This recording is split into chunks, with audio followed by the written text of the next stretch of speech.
When people talk about Call of Duty Modern Warfare 1, they usually bring up the iconic missions, all ghillied up, death from above, the nuke scene. Free-for-all. But one thing that doesn't get talked about enough is how powerful the game's atmosphere really was.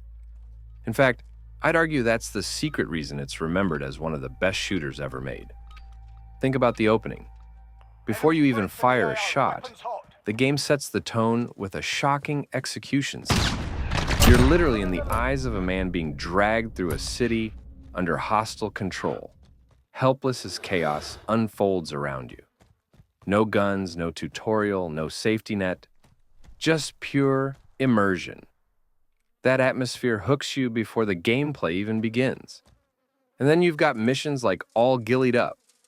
Everyone remembers sneaking through Chernobyl with Captain McMillan, holding your breath as patrols walked right past you.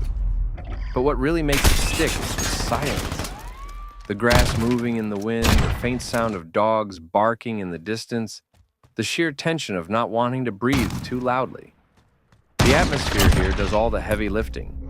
It's not the flashy gunplay, it's the quiet dread that makes the mission legendary.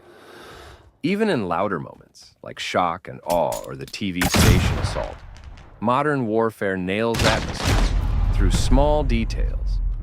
Dust fills the air after explosions. Radio chatter feels frantic and real.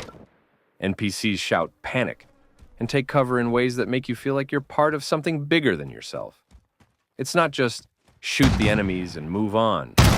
The environment, the pacing, and the sound design all work together to create an emotional weight.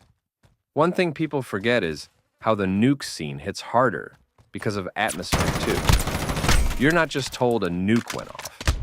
You live through it. The silence after the explosion, the ringing in your ears, the blurry vision, crawling out of the helicopter wreckage only to collapse.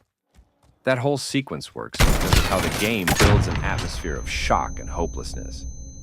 It's not about scoring kills, it's about making you feel small in the face of something massive. What's wild is that even the multiplayer benefited from this sense of atmosphere. The maps weren't just arenas, they felt like real locations. Vacant with its abandoned offices. Overgrown with its crumbling houses and tall grass. Crash with the downed helicopter in the center. These maps weren't just balanced for gameplay, they told stories. You could feel the weight of war in them, and that atmosphere made even a simple team deathmatch feel immersive. And here's the kicker. A lot of modern games are bigger, flashier, more detailed, but they don't always capture atmosphere the way Modern Warfare 1 did. They bombard you with explosions and effects, but they forget about the quiet moments, the subtle details, the tension that builds naturally. That's why even today, Modern Warfare 1's atmosphere stands out. It's not just about nostalgia, it's about how carefully it made you feel every moment of the experience. So yeah, the gameplay was tight, the missions were iconic, and the multiplayer was groundbreaking. But what really makes Modern Warfare 1 timeless is its atmosphere.